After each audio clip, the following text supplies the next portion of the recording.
En 1968, en las colinas verdes y húmedas de Morelos, cerca de Cuernavaca, el aire olía a tierra mojada y a esperanza. Para Carmen Jiménez Reyes, una mujer de 40 años cuya espalda estaba endurecida por el trabajo y el luto, esa esperanza era un lujo que apenas se atrevía a sentir. Acababa de recibir la noticia que su esposo, Tomás, había esperado toda su vida. El gobierno de la reforma agraria finalmente les había concedido la parcela ejidal. Eran 10 hectáreas de tierra roja y fértil en el valle de Amilpas. Una tierra que, según los mapas, había pertenecido al Estado durante 30 años, pero que nadie había reclamado. Para Carmen, una viuda reciente con 5 hijos, era la única salida de la miseria. Era un nuevo comienzo, lejos del recuerdo de la muerte de Tomás. Lo que Carmen no sabía, lo que los mapas oficiales no decían, era por qué esa tierra había permanecido intacta. No sabía que estaba a punto de plantar su maíz sobre una tumba. No sabía que esas 10 hectáreas guardaban el secreto sangriento que la familia Estrada Silva había ocultado desde 1938. La fosa masiva de 200 campesinos asesinados por atreverse a reclamar esa misma tierra. Sus 5 hijos eran su ancla y su tormenta. Mateo, el mayor, de 15 años. Era una copia exacta de Tomás. Alto, de hombros anchos y con una mirada oscura y seria que no le correspondía a su edad. Desde la muerte de su padre 6 meses atrás, Mateo había asumido el papel de hombre de la casa, abandonando la escuela para trabajar en los cañaverales. Sus manos, aunque jóvenes, ya estaban cubiertas de los mismos callos que tenían las de su padre. Odiaba la nueva tierra. La veía no como un regalo, sino como la razón por la que su padre estaba muerto. Recordaba a Tomás enseñándole a usar el machete. Con respeto, mijo, que esta herramienta nos da de comer.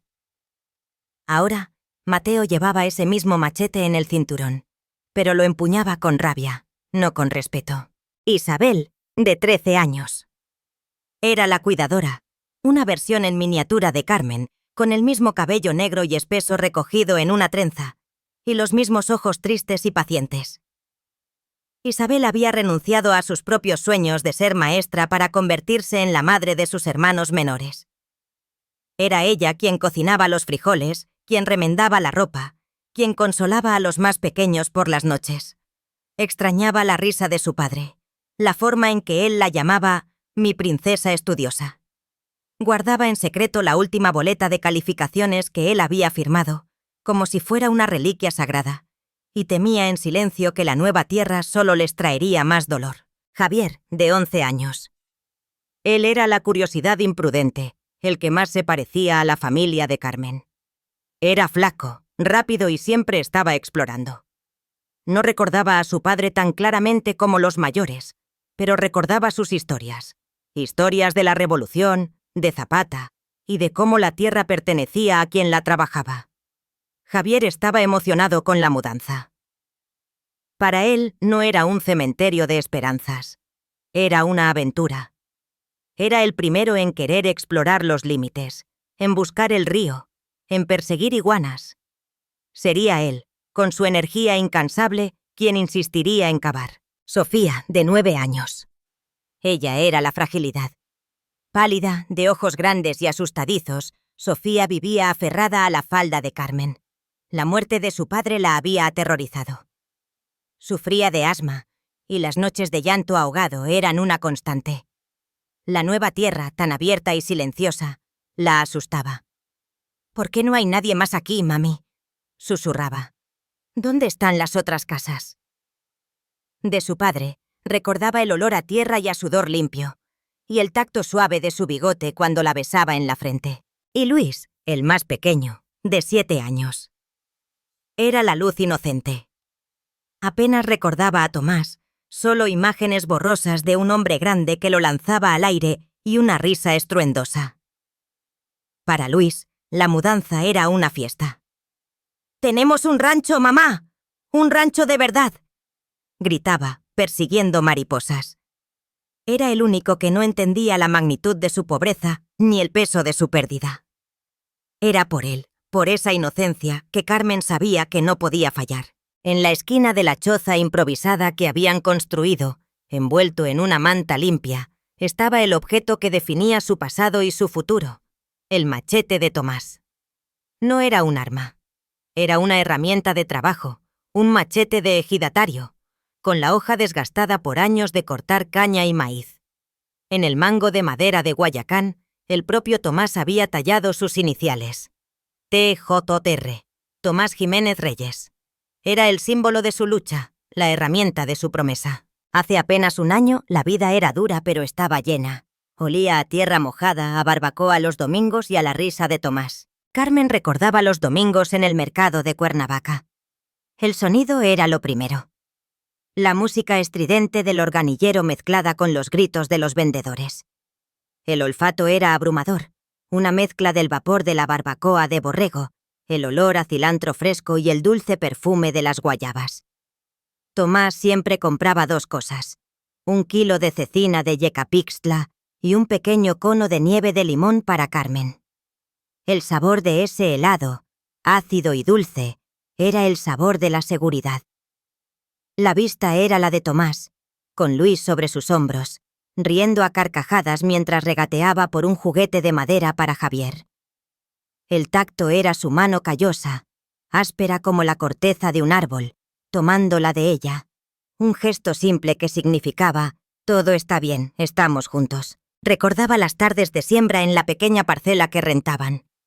El olfato era a tierra mojada, ese olor a petricor que prometía vida. El tacto eran los granos de maíz secos, duros y resbaladizos en la palma de su mano, antes de dejarlos caer en el surco que Tomás había abierto con el machete. El sonido era el de Tomás cantando viejos corridos de Zapata, su voz grave y desafinada flotando en el aire cálido. La vista era la de sus hijos, corriendo y jugando, manchados de tierra roja. El sabor era el de los elotes asados que cocinaban esa noche sobre las brasas, dulces, ahumados y perfectos. Y recordaba la promesa. La noche en que Tomás regresó de la Ciudad de México, sus ojos brillando con un fuego que Carmen no había visto en años. Habían estado sentados afuera, bajo el cielo estrellado. El sonido eran los grillos y el murmullo distante del río. «Lo logré, Carmen», dijo, su voz vibrando de emoción. «La reforma agraria. El presidente firmó los papeles. Las tierras del llano de Amilpas, las que eran de los Estrada, son nuestras. Son del ejido». Ella había sentido el tacto de los papeles oficiales, gruesos y con sellos. El olfato a tinta fresca. «Tomás, tengo miedo», había susurrado ella. «Los Estrada son dueños de todo Morelos. El viejo don Rodrigo era un demonio, y dicen que el nieto es peor». Él la había abrazado. «El tiempo de los hacendados se acabó, mi amor. Es 1967. La ley está de nuestro lado. Tu padre y tu tío lucharon por esta tierra. Ahora nosotros la trabajaremos. Te lo juro, Carmen. Nuestros hijos crecerán en lo suyo». La versión oficial de la muerte de Tomás 6 meses después fue accidente por imprudencia. Así lo dictaminó el jefe de policía local, un hombre en la nómina de los Estrada. Tomás, dijeron, había tomado demasiado pulque y volcó el tractor en la barranca del Diablo. Pero Carmen sabía que era mentira. Tomás nunca bebía mientras trabajaba. Era su regla de oro. La noche anterior, él había estado preocupado. «El nieto, don Alejandro Estrada, me mandó llamar», le dijo a Carmen mientras limpiaba su machete. «Sabe que recibimos los títulos. Está furioso. Dijo que esa tierra le pertenece a su familia, que la reforma agraria es un robo. Me ofreció dinero para que renunciara al ejido». «¿Y qué le dijiste?» «Le dije que la tierra es de quien la trabaja. Le dije que mi suegro, tu padre, murió por esa tierra». Al día siguiente, Tomás fue a arar. Y nunca regresó. Cuando Carmen fue a la barranca, algo no cuadraba. El tractor estaba destrozado en el fondo. Pero el machete de Tomás, su preciado machete con las iniciales TJR, no estaba en el tractor. Estaba en la orilla del barranco, limpio, intacto, clavado en un árbol. Era un mensaje que la policía se negó a ver. «Caso cerrado», dijeron. El mundo de Carmen se redujo a 3 opciones imposibles. La primera opción llegó con un abogado de traje gris, enviado por don Alejandro Estrada. El señor Estrada lamenta profundamente su pérdida. Sabe que Tomás era un buen hombre, aunque terco. Ofrece esta pensión, 10.000 pesos, para ayudarla a usted y a sus hijos a mudarse a la ciudad. A cambio, solo debe firmar este papel, renunciando a cualquier reclamo futuro sobre las tierras ejidales. El subtexto era claro. Toma el dinero, cállate, lárgate, o te pasará lo mismo que a Tomás. La segunda opción era la de su hermano, aterrorizado. Carmen, por el amor de Dios, tienes 5 hijos vivos. Vende esa tierra, vete a Cuautla. Los Estrada son dueños de Morelos. Mataron a nuestro padre y a nuestro tío. Mataron a tu esposo. ¿Quieres ser la siguiente? Sobrevive. El subtexto. Los muertos están muertos. El poder es absoluto. Ríndete. La tercera opción era la que le gritaba su corazón. Tomar posesión de la tierra que le costó la vida a Tomás. Era justicia. Era su herencia. Durante semanas luchó con el miedo. Pero mirar la cara hambrienta de sus hijos tomó la decisión por ella. La tierra era su única opción de supervivencia. Eligió la opción 3. Llegaron a la tierra ejidal una semana después, con un burro cargado con sus pocas posesiones. La tierra era fértil, pero estaba seca. Desesperadamente seca. «No hay agua, mamá», dijo Mateo, de 15 años, mirando la tierra agrietada. El mapa decía que había un arroyo. «Está seco, tenemos que cavar un pozo». Eligieron un lugar bajo un gran árbol de amate, donde la tierra parecía más húmeda. Trabajaron durante 2 días bajo el sol implacable. Carmen y Mateo cavaban, mientras Isabel y Javier sacaban cubetas de tierra. Al tercer día, a casi 3 metros de profundidad, la pala de Mateo golpeó algo. El sonido no fue el de una roca. Fue un sonido sordo, un crack húmedo. «Creo que es madera podrida», gritó Mateo desde el fondo del agujero. «Sigue cavando». Mateo golpeó de nuevo. Sacó una palada de tierra oscura. Y un hueso. Un fémur humano. Carmen se quedó helada. «Mamá». La voz de Mateo temblaba, resonando desde el pozo. «Hay más». Carmen bajó la escalera de cuerda.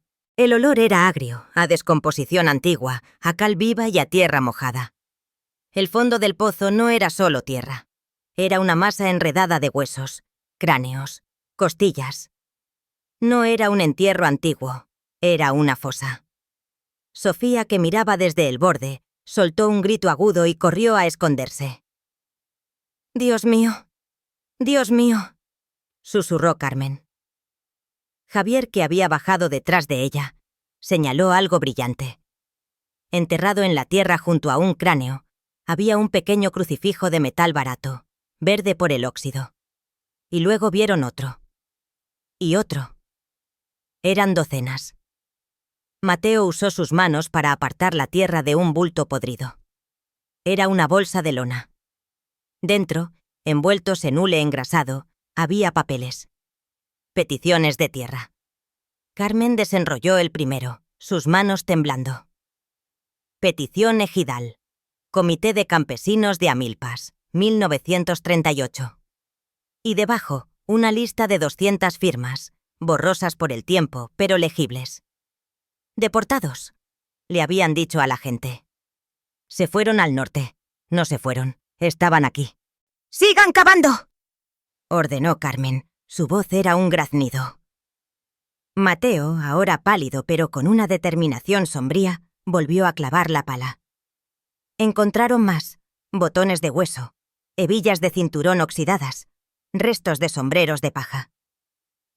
Y entonces, Carmen encontró la cartera. Estaba debajo de una pila de huesos, preservada por el lodo. Una cartera de cuero barata. Dentro, una cédula de identidad, descolorida pero legible. Nombre: José Jiménez Reyes. Edad: 24. Ocupación: campesino. Carmen sintió que el desierto daba vueltas a su alrededor. Jiménez Reyes, su apellido. «Tío José», susurró. Era su tío, el hermano menor de su padre. Los recuerdos la golpearon. Tenía 10 años. Era 1938. Recordaba a su padre y a su tío José, riendo, vistiendo sus mejores camisas blancas. «¿A dónde van, papá?» «A la hacienda, mija, a la gran reunión. Don Rodrigo Estrada finalmente va a firmar los títulos. La tierra será nuestra». Nunca regresaron. La versión oficial, la que su madre lloró durante años, fue que su padre y su tío habían robado caballos de la hacienda y habían huido al norte, abandonando a sus familias. Rosa miró la firma en la petición de tierra. La primera firma. Ignacio Jiménez Reyes, presidente del comité. Su padre. Estaba parada en la tumba de su padre. De repente, la muerte de Tomás cobró un sentido nuevo y aterrador. Tomás no solo estaba luchando por la tierra ejidal, estaba investigando la desaparición de su propio suegro. El machete clavado en el árbol. No fue solo un mensaje, fue una advertencia. Tú también eres un Jiménez. Deja a los muertos en paz. Tomás había encontrado algo, y ahora ella lo había encontrado. Carmen salió del pozo, sus piernas apenas la sostenían. El pozo de agua se había convertido en una fosa de la verdad. Necesitaba respuestas. ¿Quién más sabía? Los Estrada son dueños de Morelos. La voz de su hermano resonó. La policía estaba comprada. El juez también. Pero recordó un nombre. Un nombre que su padre y Tomás mencionaban con respeto. Doña Inés. Una vieja curandera, sanadora, que vivía en las colinas, en el pueblo de Tepoztlán. Decían que tenía más de 90 años. Decían que odiaba a los Estrada con todo su ser. Dejó a Mateo a cargo, con una orden estricta. No cabes más. Vigila a tus hermanos. Tomó el autobús a Tepoztlán. Le tomó 3 horas encontrar la choza de Inés, escondida en lo alto de la montaña. Doña Inés era una mujer diminuta, arrugada como una nuez, con ojos negros y brillantes que parecían ver el alma. «¿Qué quieres, niña de los Jiménez?», dijo Inés, antes de que Carmen pudiera hablar. «¿Cómo supo...?» «Hueles a ellos. Hueles a tierra removida. Hueles a muerto». Carmen se arrodilló en el suelo de tierra de la choza. Le mostró el crucifijo oxidado. Los ojos de Inés se llenaron de lágrimas, lágrimas que no había derramado en 30 años. «Lo vi», susurró Inés. «Yo era una niña entonces. Tenía tu edad, 40 años. Llevaba comida a mi esposo, que estaba con tu padre. No fue una reunión. Fue una trampa». Inés contó la historia. Cómo don Rodrigo Estrada Silva, el abuelo, había convocado a los 200 líderes campesinos en el llano de Amilpas. Prometió firmar los títulos de la reforma agraria. El presidente Cárdenas estaba de nuestro lado. Estábamos celebrando. Pero don Rodrigo no trajo plumas. Trajo a los rurales, 100 de ellos. Cerraron el valle. Empezaron a disparar. Fue una carnicería. Los hombres de tu padre, con sus machetes, no tuvieron oportunidad contra los rifles. «¿Por qué?», lloró Carmen. «Porque la tierra era lo de menos. Era el poder. Don Rodrigo no podía permitir que los campesinos ganaran. No podía permitir que Zapata ganara, incluso muerto». Tardaron 3 días en enterrarlos. Usaron cal viva. Le dijeron al gobierno en la capital que había sido un enfrentamiento con bandidos zapatistas. «¿Y Tomás? ¿Mi esposo?» «Ese buen hombre». Inés asintió. «Él vino a verme hace 1 año. Había encontrado los papeles falsos en los archivos de Cuernavaca. Sabía que la historia de los bandidos era mentira. Le rogué que se detuviera. Le dije que el nieto, Alejandro, es el mismo diablo que el abuelo. El nieto sabe dónde están enterrados. Mantiene esa tierra vacía a propósito. Es una advertencia. Y ahora, tú has cavado en ella. ¿Qué crees que decidió hacer Carmen con esta información? Debería exponer la verdad, arriesgando no solo su vida, sino la de sus 5 hijos, o debería tapar el pozo, huir y proteger a su familia, dejando que la injusticia de 2 generaciones continúe enterrada. Déjame tu opinión en los comentarios. Y si esta historia te está atrapando, suscríbete al canal para más historias reales de valentía y justicia. Y dime, ¿desde qué país estás viendo este video? Ahora veamos qué sucedió cuando Carmen se dio cuenta de que el hombre que asesinó a su esposo era el mismo que guardaba la tumba de su padre. Carmen bajó de la montaña de Tepoztlán, con el alma helada. Las palabras de doña Inés resonaban en su cabeza como un tambor fúnebre. El nieto es el mismo diablo que el abuelo. Tú has cavado en su advertencia. Ya no era solo una viuda buscando justicia para su esposo. Era la hija de un hombre masacrado, parada sobre la tumba de su padre y su tío. Regresó a la choza improvisada en el llano de Amilpas. Mateo estaba de guardia en la entrada, con el machete de Tomás en la mano. «Mamá, tardaste mucho», dijo, sus ojos de 15 años buscando peligro en el horizonte. «¿Qué pasó?» Carmen lo miró, a él, a Isabel, a Javier. Eran hijos de Tomás, pero eran nietos de Ignacio Jiménez. Llevaban la sangre de los hombres que estaban enterrados bajo sus pies. «Preparen agua», dijo, su voz ronca, «y tapen ese pozo. Ahora mismo». «¿Qué encontraste?», preguntó Mateo. «Encontré la verdad, y nos va a matar si no nos damos prisa», le contó a Mateo y a Isabel la historia de doña Inés. La masacre de 1938. La traición de don Rodrigo Estrada. Mateo no dijo nada, solo apretó el mango del machete. «Así que el abuelo Ignacio no nos abandonó», susurró Isabel, las lágrimas brotando de sus ojos. «Fue un héroe». «¿Y Tomás?», dijo Mateo. Él lo sabía. Por eso don Alejandro lo mató. «Sí», confirmó Carmen. «Estamos viviendo en la tumba de nuestra familia». La amenaza no tardó en llegar. No fue sutil. A la mañana siguiente, mientras intentaban hervir agua de lluvia, un jeep de la policía rural, no de la policía municipal, se detuvo en el borde de su terreno. 2 hombres uniformados, con rifles colgados al hombro, bajaron. No eran los policías locales.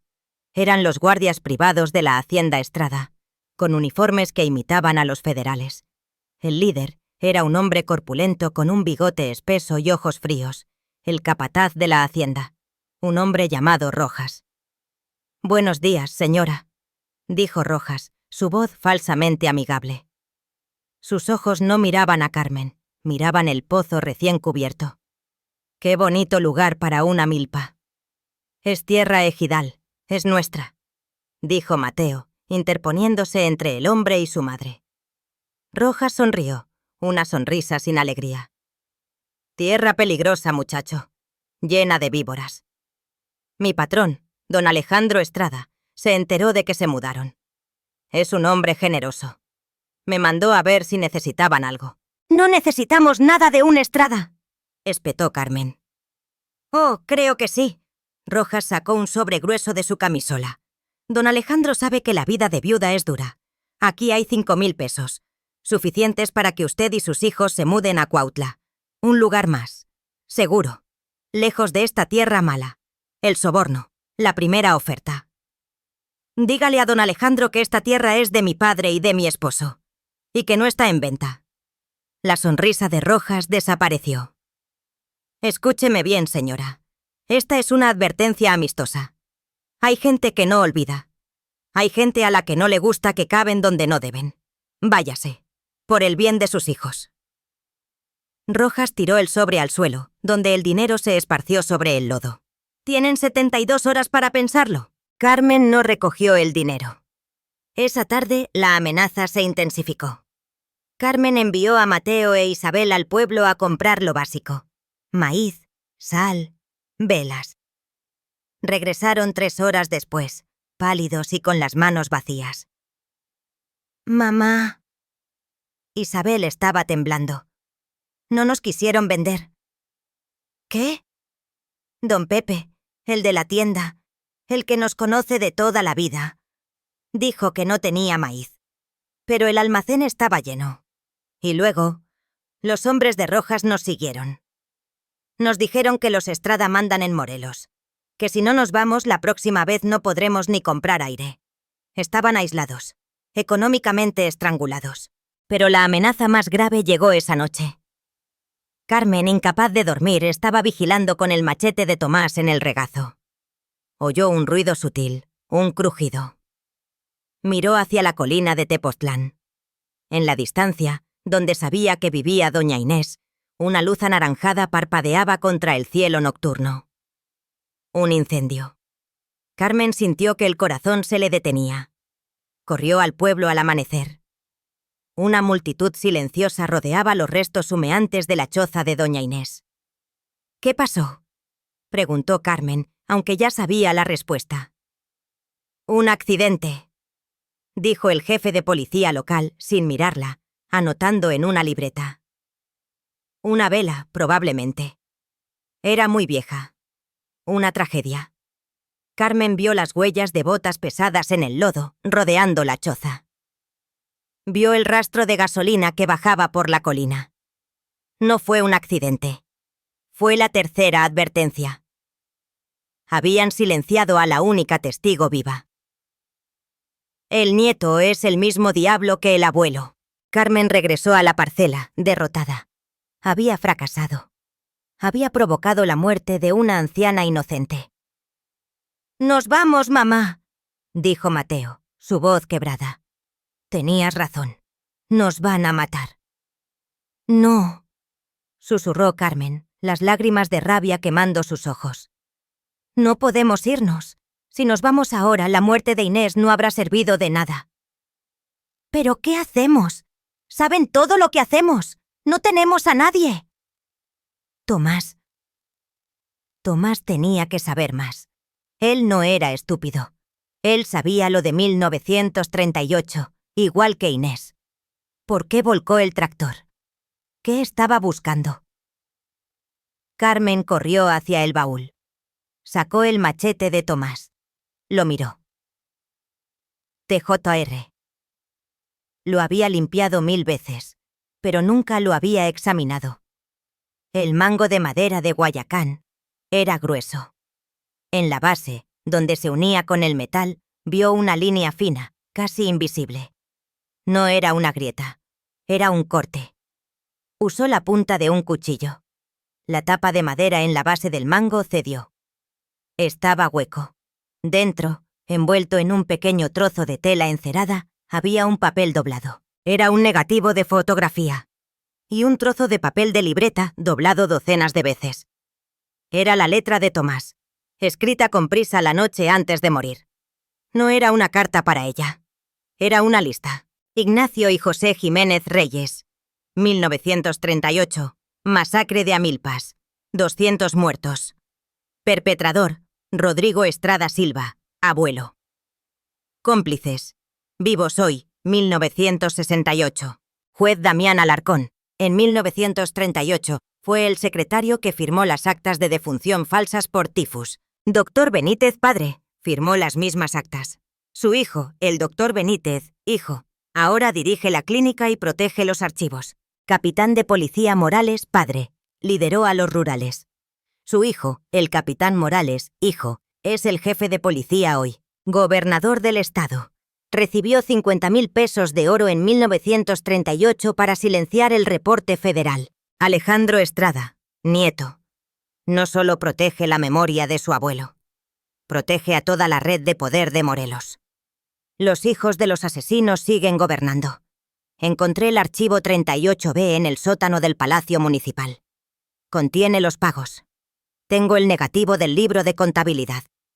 Si me pasa algo, está en el machete. Carmen, si encuentras esto, huye. Son demasiado grandes. Huye.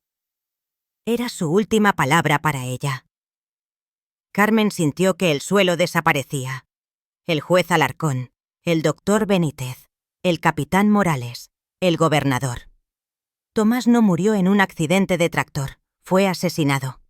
Fue ejecutado porque no solo encontró la tumba de 1938, encontró la prueba de que los hijos de los asesinos seguían gobernando en 1968. Carmen se sentó en el suelo de tierra, sosteniendo la prueba que había matado a su esposo. Huye. Tal vez tenía razón. Tal vez era hora de tomar los 5.000 pesos de Rojas y desaparecer. Mientras pensaba eso, el sonido de un motor de lujo rompió el silencio. No era el Jeep de Rojas. Era un sedán negro, un Chrysler Imperial de 1968, brillante y fuera de lugar en el campo lodoso. Se detuvo frente a la choza. Un hombre bajó. No era un matón. Tenía unos 45 años, vestía un traje de lino color hueso y botas de montar de cuero impecables. Su cabello era plateado en las sienes y tenía los mismos ojos fríos y calculadores que Carmen recordaba del retrato del abuelo en la hacienda. Era don Alejandro Estrada Silva. «Señora Carmen», dijo, su voz suave, educada en el extranjero, sin rastro de acento local. «Qué valiente. ¡Oh, qué imprudente!». No esperó una invitación. Caminó hacia la choza, mirando con desdén la pobreza. «Mi capataz, Rojas, me dice que rechazó mi generosa oferta. Sí. ¡Qué decepción!».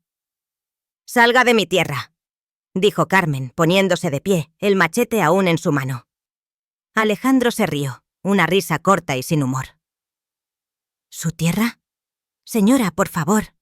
Mi abuelo construyó este estado. Esos hombres que usted encontró eran agitadores, comunistas que querían robar lo que era nuestro. Mi abuelo hizo lo que era necesario. Y su esposo, un tonto. Un buen trabajador de caña, pero un tonto.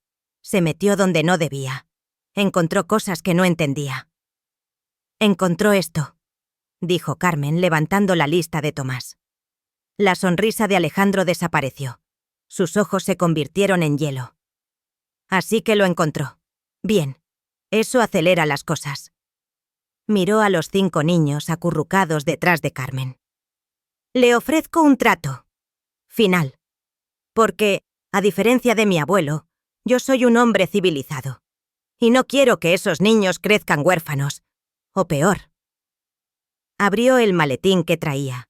Estaba lleno de fajos de billetes. 100.000 pesos. En efectivo. Carmen jamás había visto tanto dinero. Era una fortuna. «Una casa en la Ciudad de México, cerca de buenas escuelas. Le conseguiré un trabajo a su hijo Mateo, uno bueno, en mis oficinas. Educación privada para la niña. Los mejores médicos para la pequeña que tose. Una vida nueva». La tentación fue brutal. Era todo lo que Tomás había querido para ellos. Seguridad. Un futuro. El fin del hambre. «¿Y a cambio?», susurró Carmen, su garganta seca. «Me da esa lista. Y el negativo. Y firma este documento». Sacó un papel. «Dice que la muerte de Tomás fue un accidente trágico y que usted renuncia al ejido por motivos personales. Se va esta noche». El silencio se extendió. El único sonido era la tos de Sofía. Carmen miró el dinero. Luego miró el machete en su mano. Vio las iniciales TJR talladas por su esposo. Vio la tierra roja bajo sus pies, la tierra que contenía los huesos de su padre. Levantó la barbilla. «Mi respuesta es no». Alejandro la miró, incrédulo, y luego furioso. «¿Está eligiendo la pobreza y la muerte?». «Estoy eligiendo el honor», dijo Carmen.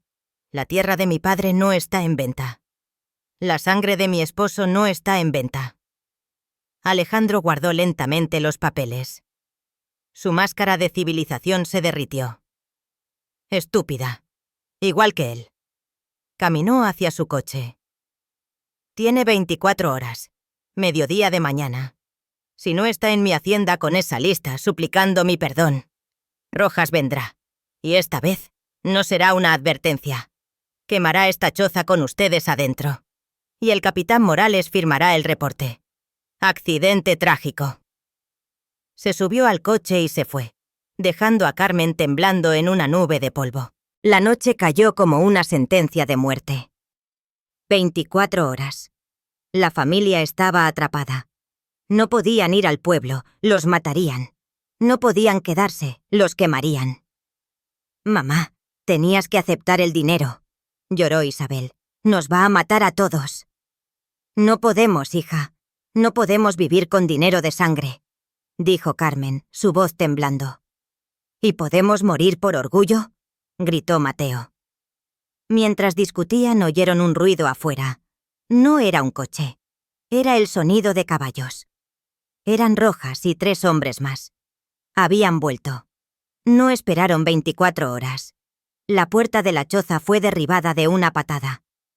Carmen gritó. Mateo levantó el machete, pero Rojas lo desarmó de un golpe. «El patrón cambió de opinión», gruñó Rojas. «Quiere la lista ahora». Revolvieron todo, tirando los catres, rompiendo las ollas. «No está aquí», gritó Carmen. «¡Mentira!». Rojas la abofeteó, tirándola al suelo. Los niños gritaban de terror. Rojas agarró al más pequeño, a Luis, de 7 años. «¡Habla, o el niño paga! No sé dónde está». Rojas sacó su pistola. «Última oportunidad». «¡Mamá!», gritó Luis llorando. De repente, Javier, el niño de 11 años que había estado escondido, salió corriendo de la choza hacia la oscuridad del llano. «¡El mocoso se escapa!», gritó uno de los hombres. «¡Déjenlo!». Rojas sonrió cruelmente. «Agarren al niño. Luis, nos lo llevamos». «No, a mi hijo no». Carmen se aferró a la bota de Rojas. Él la pateó en el estómago. «Volveremos por la mañana. Si tienes la lista, tal vez te devolvamos al niño. Si no, hay mucho espacio en el pozo de tu padre». Se llevaron a Luis, sus gritos desapareciendo en la noche. Carmen se quedó en el suelo, sin aire, rota. Habían tomado a su hijo. Habían ganado. Pasaron 2 horas, una eternidad de agonía. Entonces oyeron un llanto. Luis estaba en la entrada, temblando, cubierto de lodo. «¡Mi hijo!». Carmen lo abrazó, llorando de alivio. «Me dejaron caer en el camino», lloró Luis. «El hombre malo me dio esto». Luis abrió su puño. Sostenía un pequeño crucifijo de metal oxidado. Era uno de los que Carmen había encontrado en la fosa, y una nota clavada en su camisa.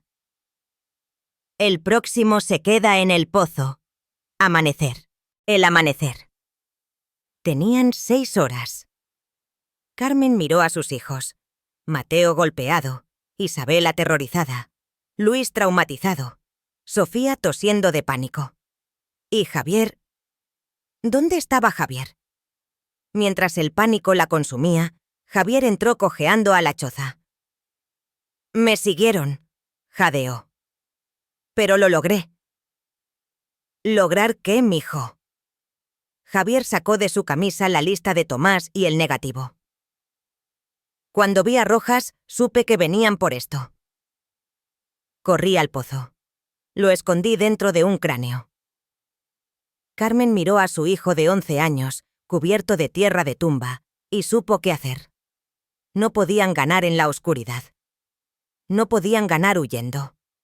La única forma de ganar era arrastrar a toda la red a la única luz que no podían controlar.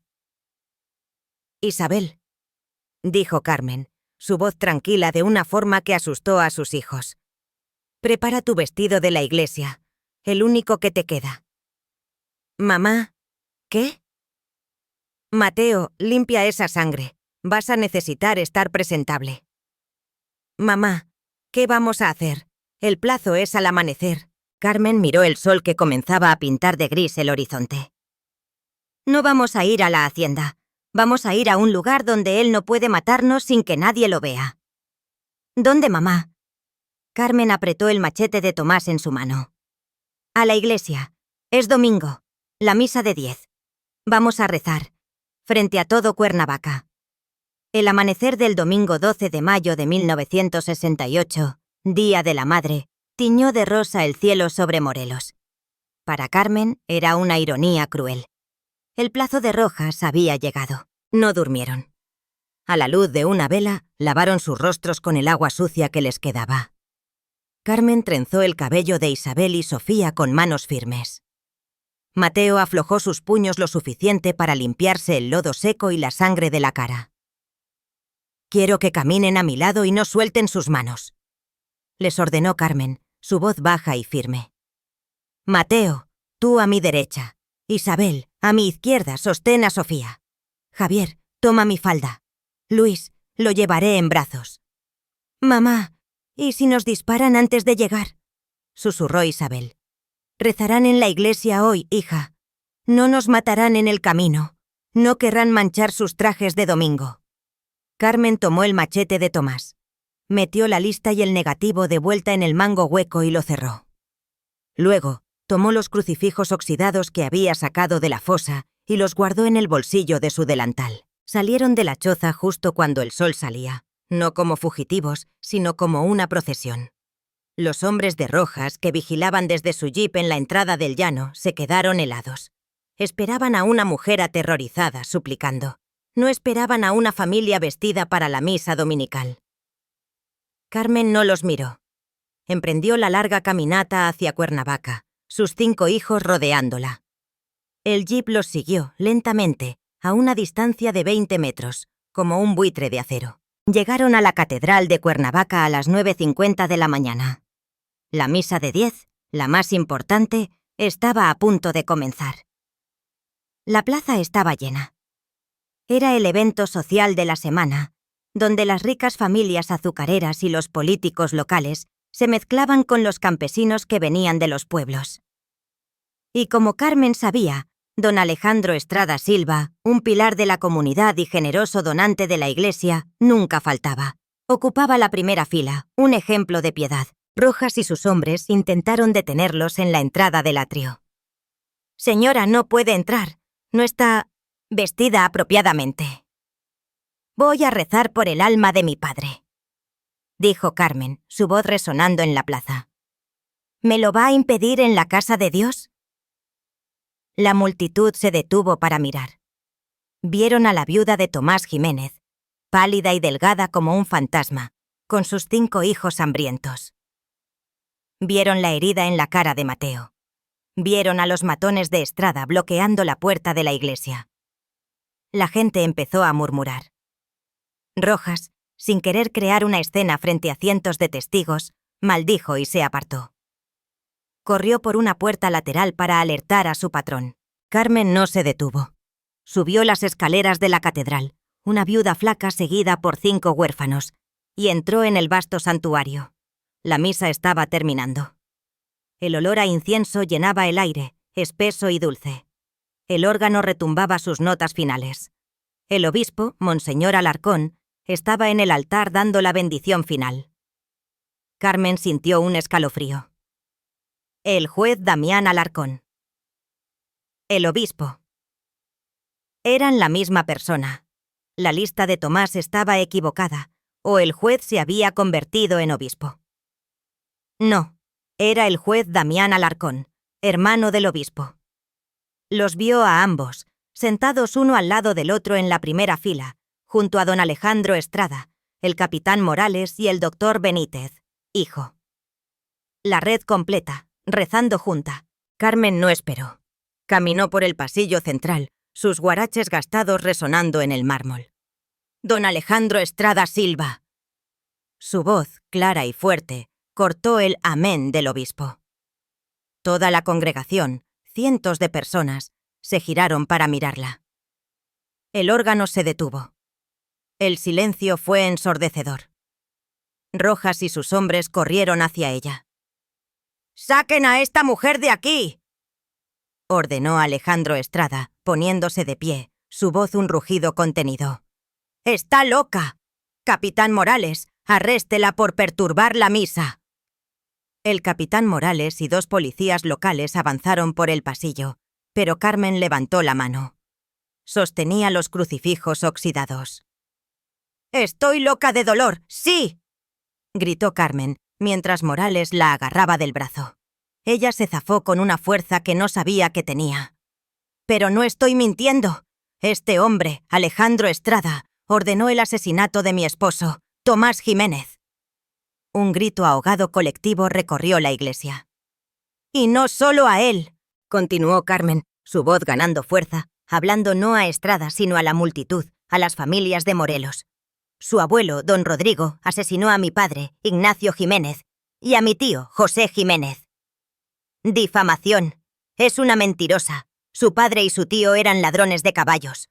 Su esposo fue un borracho que volcó su tractor.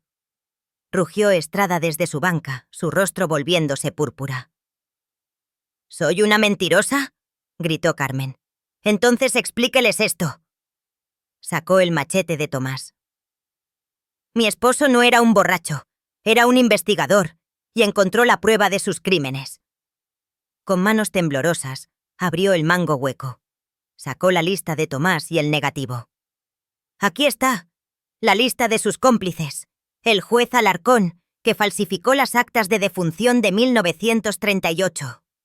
Señaló al juez, que se puso pálido. El doctor Benítez, cuyo padre firmó esas actas. El capitán Morales, cuyo padre dirigió la masacre y que ahora encubre el asesinato de mi esposo. El caos estalló. La gente comenzó a gritar. Muchas familias en esa iglesia eran descendientes de los 200 campesinos desaparecidos. Dios mío, mi abuelo era de Amilpas. Siempre dijeron que se habían ido al norte. Asesinos, ladrones. El obispo golpeó su báculo en el suelo de mármol. ¡Silencio! ¡Silencio en la casa de Dios! Estrada, viendo que la multitud se volvía en su contra, que su imperio de miedo se deshacía en segundos, perdió todo control. Subió al área del altar empujando a un monaguillo para dirigirse a la gente. Se apoderó del púlpito. ¡Silencio! Su voz de hacendado retumbó en la catedral. Sí, sí, eran agitadores. El silencio que cayó sobre la catedral fue absoluto. Pesado, aterrador. Acababa de confesar. Eran una plaga. Continuó, ahora sudando, sus ojos desorbitados. Campesinos ignorantes que seguían las ideas muertas de Zapata. Querían robar la tierra que mi abuelo construyó con su sudor. Mi abuelo hizo lo que era necesario para traer el orden. Y sus maridos y padres eran iguales. Querían robar lo que es nuestro. Carmen dio el golpe final. Avanzó hasta el pie del altar sosteniendo a Luis, quien lloraba.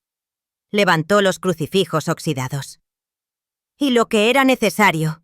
¿Era matar a 200 hombres desarmados en una trampa? ¿Y enterrarlos como perros en una fosa? Encontré sus huesos. Encontré a mi padre. La multitud jadeó de horror. El obispo retrocedió, santiguándose. Mi esposo lo descubrió. La voz de Carmen se quebró, pero todos la oyeron. Vio los archivos. Y por eso lo mató. Usted mató a mi Tomás. Mire a mis hijos. Mírelos. Estrada la miró. Su rostro ya no era de furia, sino de puro pánico al darse cuenta de lo que había dicho, de lo que había admitido. Había perdido. «¡Voy a matarte, perra!», siseó, bajando del altar, dando un paso hacia ella. «A ti y a todos tus malditos huérfanos. Voy a enterrarlos con tu padre». Antes de que pudiera tocarla, el propio obispo Alarcón, hermano del juez, se interpuso, sosteniendo su báculo dorado entre él y Estrada. «Deténgase, don Alejandro. Ha blasfemado. Ha confesado crímenes atroces en la casa de Dios. Ha amenazado a una viuda y a sus huérfanos frente a 1000 testigos. En el nombre de Dios, deténgase. Quítate de mi camino, viejo estúpido». Estrada empujó al obispo. «Capitán Morales, arreste a este hombre», ordenó el obispo. El capitán Morales se quedó helado, atrapado entre su jefe corrupto y cientos de testigos furiosos que comenzaban a cerrar el pasillo. En ese momento, 2 hombres con trajes oscuros, que no eran de la policía local, avanzaron por el pasillo. Se habían sentado discretamente en la parte trasera de la iglesia. Eran agentes federales. «Don Alejandro Estrada Silva», dijo el agente principal, su voz tranquila pero llena de autoridad. «Hemos estado investigando al gobernador por corrupción y desvío de fondos de la reforma agraria. Esta lista», señaló el papel en la mano de Carmen, «y esta confesión pública Creo que son las piezas que nos faltaban. Queda usted detenido por amenazas de muerte y será investigado por asesinato múltiple. Estrada miró a Carmen, luego a los agentes y luego a la multitud que lo miraba con odio. Supo que había terminado. Se derrumbó sobre el reclinatorio de terciopelo, derrotado. La caída de Alejandro Estrada fue rápida, pero la justicia fue lenta e incompleta. El arresto público en la catedral frente al obispo y la élite de Morelos impidió cualquier encubrimiento. La historia explotó. Los periódicos de la capital, que no estaban comprados, descendieron sobre Cuernavaca. El gobierno federal, presionado por el escándalo que involucraba a un gobernador, se apoderó de la investigación. Comenzaron las excavaciones en el llano de Amilpas, en la tierra de Carmen. Fue un horror que duró semanas. El olor de la muerte antigua, un olor dulce y polvoriento, cubrió el valle. Tal como doña Inés había dicho, encontraron la fosa común. No encontraron 200 cuerpos. Encontraron 148. Los demás, supusieron, estaban en otras fosas o habían sido devorados por la cal viva. Se celebró un funeral masivo en la plaza. Cientos de familias de todo Morelos llegaron, llorando, sosteniendo fotos de sus abuelos y padres desaparecidos en 1938. Trajeron ataúdes vacíos para los 52 hombres que nunca fueron encontrados, y para Ignacio y José Jiménez. Carmen estuvo allí, en primera fila, con sus hijos. Docenas de ancianos y ancianas la abrazaron, llorando, dándole las gracias por darles un lugar donde llorar. «Morirnos sabiendo que no nos abandonaron», le dijo una mujer. Pero la victoria de Carmen tuvo un costo inmenso. Esa misma noche, la choza improvisada de Carmen fue quemada hasta los cimientos por leales a Estrada que aún estaban libres. Ella y sus hijos escaparon solo con lo que llevaban puesto. Perdieron todo. Tuvieron que vivir en un convento bajo protección federal, oliendo el incienso rancio y la cera de velas, escuchando a los niños susurrar por la noche, temerosos de hablar en voz alta. El juicio se prolongó durante años, un circo de abogados y retrasos. Alejandro Estrada, enfrentando una sentencia de cadena perpetua, usó toda su fortuna. Alejandro Estrada Silva nunca fue sentenciado por asesinato. 2 años después de su arresto, la noche antes de que se dictara el veredicto final de culpabilidad por la masacre de 1938, fue encontrado muerto en su celda. La versión oficial fue infarto masivo. Los periódicos susurraron suicidio. Carmen supo la verdad. El sistema se había silenciado a sí mismo. De toda la red de corrupción, solo el capitán Morales, hijo, fue a la cárcel, cumpliendo apenas 7 años por encubrimiento del asesinato de Tomás. El juez Alarcón y el doctor Benítez, protegidos por el obispo y sus conexiones, fueron forzados a una jubilación anticipada, con sus pensiones completas, muriendo como hombres libres y ricos. El gobernador fue destituido, pero nunca acusado. Los 52 campesinos restantes, incluido el padre y el tío de Carmen, Ignacio y José Jiménez, nunca fueron encontrados. Sus cuerpos se perdieron para siempre en la Tierra Roja. Carmen y sus hijos no pudieron quedarse en Morelos. Era demasiado peligroso. El gobierno, ansioso por cerrar el caso, les ofreció reubicación. Pero Carmen se negó. Con el apoyo de las familias de las víctimas, se quedó. Se mudó a un pequeño cuarto en Cuautla y luchó. La tierra del llano de Amilpas, la tumba de su padre, finalmente fue transferida al ejido. Mateo, marcado para siempre por la injusticia, estudió Derecho en la UNAM, becado por las familias de las víctimas. Juró usar la ley como el arma que su madre había usado la verdad. Isabel se convirtió en maestra, enseñando a sus alumnos la verdadera historia de Zapata y la lucha agraria. Javier se hizo periodista, dedicado a desenterrar las historias que los poderosos querían mantener enterradas. Años después, en 1994, en el aniversario de la muerte de Zapata, Carmen, ahora una abuela de 66 años, se paró en el llano de Amilpas. Ya no era un campo baldío, era el ejido de los mártires del 38, una cooperativa próspera de maíz y caña. Y en el lugar donde habían cavado el pozo, ahora había un monumento de piedra con los 200 nombres grabados. En el centro del monumento, incrustado en la piedra, estaba el machete de Tomás Jiménez Reyes. Carmen se acercó al micrófono, su voz frágil pero clara, resonando sobre la multitud. «Mi esposo», dijo, «murió buscando la tumba de mi padre. Y mi padre murió buscando esta tierra para sus hijos. La justicia», dijo, mirando a sus nietos, «llegó tarde. Llegó incompleta. Llegó torcida. Los hombres que dieron las órdenes murieron en sus camas, no en la cárcel. Y nunca encontramos a mi padre. Pero hoy», dijo tocando el machete de Tomás, «sus nietos comen maíz de la tierra por la que él murió. La verdad salió a la luz, salió a la paz. Y 148 hombres tuvieron un funeral. A veces, eso es lo mejor que podemos esperar en un mundo imperfecto. Lo importante es que nunca dejamos de luchar».